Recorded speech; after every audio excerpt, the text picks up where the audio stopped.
So to change this internal stop tap, we're going to have to turn the water off via the external stop tap. So again, just outside the property, yeah, prise up either side, like that.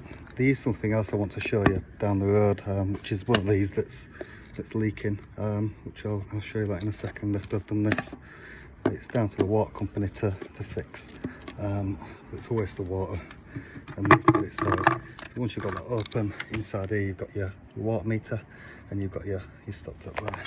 So if you use stop tap key, you don't have to use one of these. You could reach down there and do it by hand, and then just basically turn it clockwise until it's off. Right, so I just wanted to give you a quick tip. So I'm working on a property down the road now. This is leaking. Obviously this is an external stop tap. If this is happening, it's down to the water company to sort out. It's not going to cost you a thing. Contact the water company, get them out, get it fixed. It could be on your side of the meter, which means that you could get high water bills and you should get a discount. I'll get the money discounted off for that. Once you've turned it off, you need to check that it's turned the water off completely. So it may take a little bit of time to come out. This is a combi boiler, so it should turn off the hot and the cold. What we're going to do is we're going to leave the hot and the cold open and let that drain out. Once that's stopped, we can then change this internal stop tap.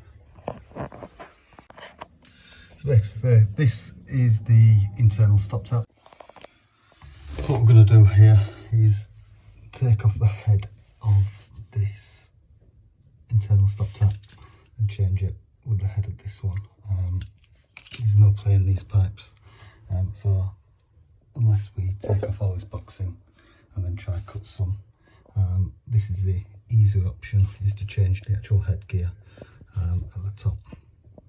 To do that, you have to turn this anti-clockwise, holding on to that, and I'll show you that once it's done. So this just shows how plumbing don't always go straight forward, so there's no play in this whatsoever. So what I'm going to do is put the headgear in, tighten this back up, and then we'll test it, and that'll have the same effect. You just basically screw that in. What we'll do is tighten this up, tighten these nuts up, test the water.